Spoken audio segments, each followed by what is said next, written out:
Hoje quero comentar uma notícia que saiu no portal Nexo, embora esteja em outros jornais também, e a manchete é: Colégio Gaúcho cancela evento com Frei Beto a pedido de pais. Foi feito um abaixo-assinado nessa escola, o Colégio São José de Caxias do Sul, que estaria recebendo uma palestra do Frei Beto com o tema de enfrentamento à fome no Brasil e outras fomes que o país precisa nutrir, como as fomes de democracia, cidadania, cultura, igualdade, respeito e paz.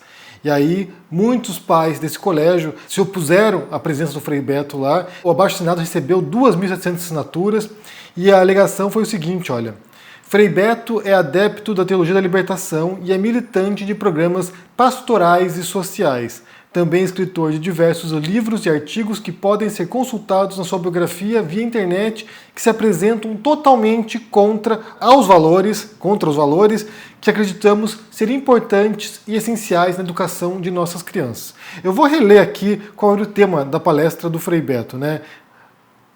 Enfrentamento à fome no Brasil e outras fomes que o país precisa nutrir, como as fomes de democracia, cidadania, cultura, igualdade, respeito e paz. Então, aparentemente, essa fala do Frei Beto, né, essa palestra que ele daria, ia contra os valores desses pais e das crianças. Eu não sei exatamente o que você tem, né, de argumento para se opor à democracia, cidadania, cultura, igualdade, respeito, paz, combate à fome no Brasil. Realmente não sei. Mais uma vez, né, a gente vê essa demonstração desses direitistas brasileiros, desses conservadores brasileiros, desses reacionários brasileiros.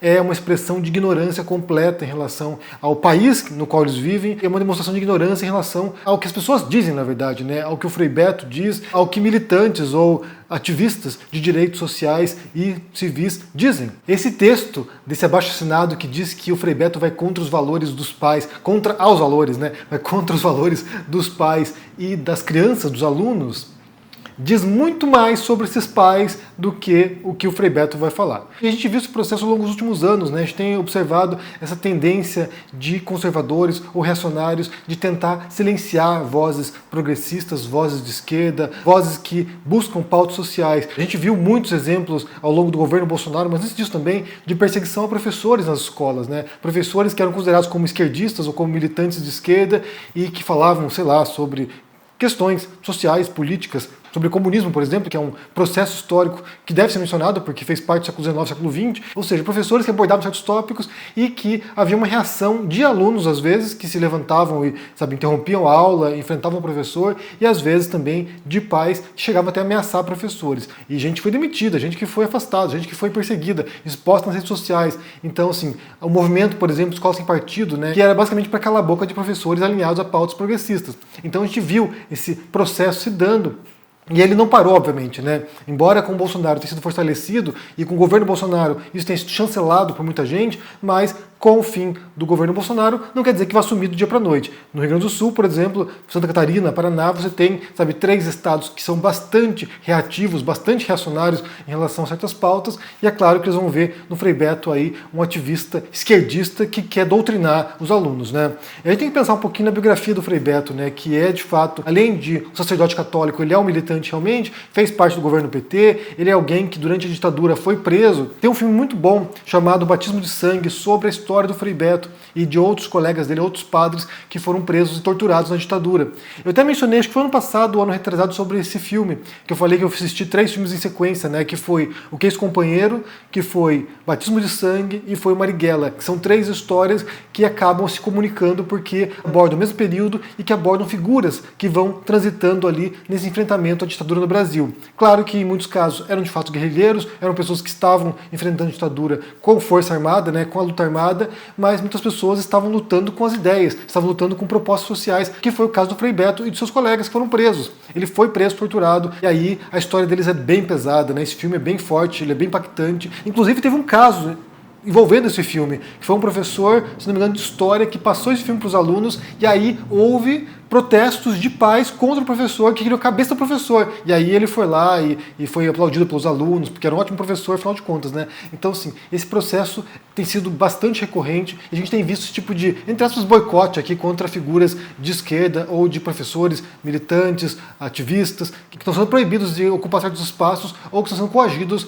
a calar a boca. Então, é importante mencionar como isso é um processo de ignorância, na verdade, né? Isso aqui é um reflexo de ignorância desses pais que querem silenciar alguém que está lá enfrentando problemas históricos, sociais do Brasil, a fome, por exemplo, além de defender certos valores civilizatórios, né? Se os pais são contra esses valores, eles estão defendendo a barbárie, basicamente, que é aquilo que a gente já imaginava. Na verdade, todos os últimos anos no Brasil foi basicamente isso, né? Um grupo defendendo valores da barbárie.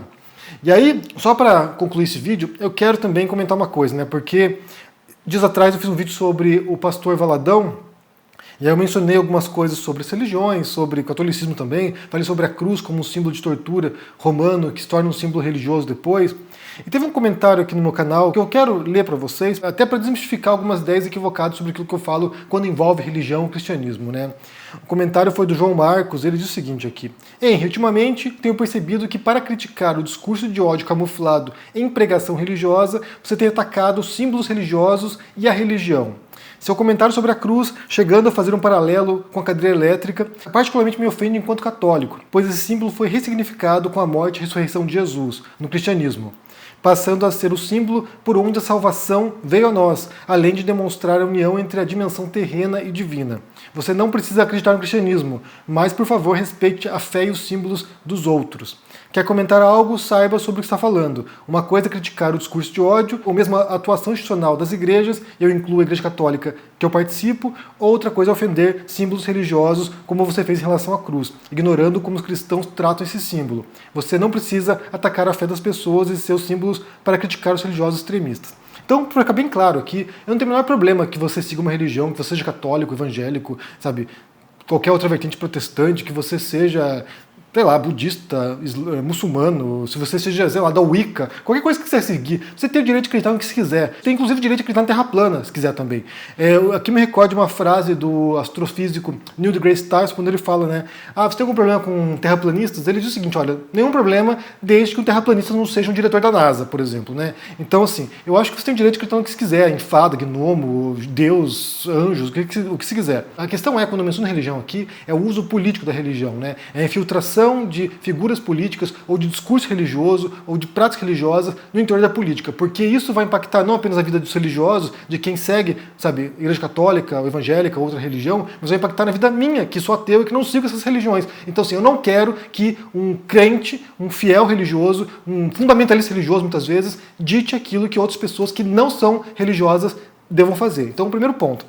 E aí, em relação a criticar símbolos religiosos, aí é outro aspecto, porque, assim, não há nenhum segredo nisso. A cruz era, de fato, um símbolo de tortura para os romanos. Era a pior forma de punição, de brutalizar os criminosos do Império Romano. Não há menor segredo nisso. O que eu falei aqui não é nenhum segredo, não é nada que ninguém saiba.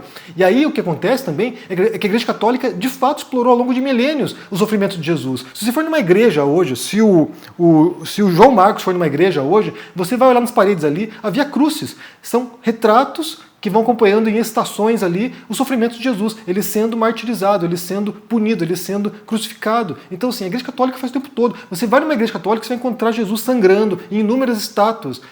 O sangue de Jesus é tomado pelos fiéis, né? O corpo de Cristo é comido na hóstia. Então, assim, não há a menor dúvida de que o sofrimento dele, o martírio dele, a exploração da crucificação dele é usada como símbolo religioso.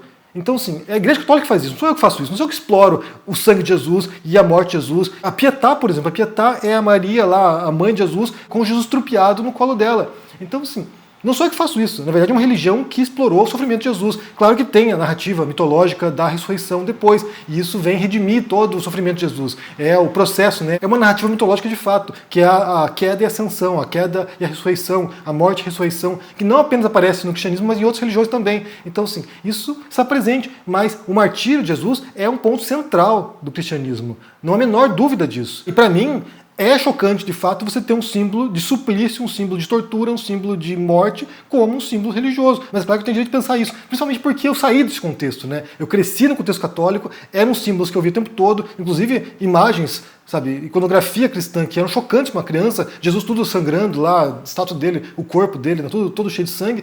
E aí, quando você passa a refletir sobre isso, você percebe como é de fato brutal. E aí é uma grande diferença, inclusive, entre o catolicismo ou entre vertentes religiosas cristãs e outras vertentes neopentecostais, porque o cristianismo, ele parte da ideia de que o sofrimento hoje aqui na Terra vai ser recompensado no reino dos céus. Então assim, você vai pagar hoje, você vai expiar hoje, você vai carregar sua cruz hoje, né, via crucis na sua vida, para depois na morte você ter a bem-aventurança eterna. Então essa é a mensagem do cristianismo. Você vai expiar seus pecados em vida, você vai sofrer, você vai ser, sabe, esse pecador que vai agonizar durante toda a sua vida para depois ser recompensado. Enquanto que a teologia da prosperidade, por exemplo, prega o contrário. Você vai expiar aqui um pouco o seu pecado, você vai sofrer um pouquinho aqui, mas em vida você vai ter recompensa. Vai ganhar um carro, vai ganhar uma casa, vai ganhar, sabe, dinheiro, vai ter um casamento feliz. Então assim, você paga agora, mas daqui a pouquinho você vai receber de volta. Você doa o seu carro para a igreja e você vai ter um carro melhor depois. Então são duas visões diferentes de sofrimento e expiação e recompensa. Mas não há a menor dúvida de que o sangue de Jesus, o sofrimento dele, o martírio dele, a crucificação, a tortura de Jesus é um ponto central do cristianismo. E isso não é novidade. Isso não deveria horrorizar um cristão, porque é o que ele vê todo dia na igreja, né? No católico, por exemplo, as imagens estão lá. Vai numa igreja, você vai ver lá o Cristo crucificado. Então é isso. Não sou eu que estou falando isso. Então, para ficar bem claro aqui, não tenho nada contra a religião. Você pode seguir o que quiser.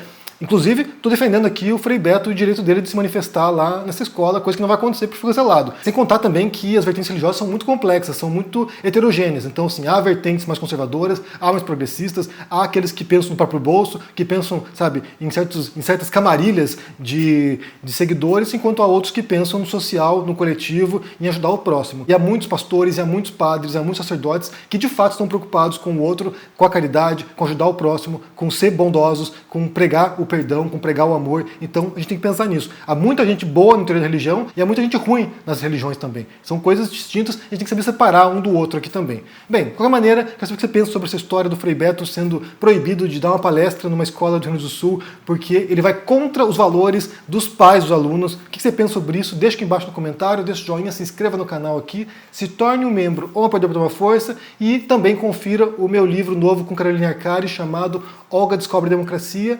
É um livro de introdução de conceitos políticos para crianças e está muito legal, está muito lindo, ilustrado por Thiago Egg. Link na descrição aqui, confira. Um forte abraço e até mais. Tchau!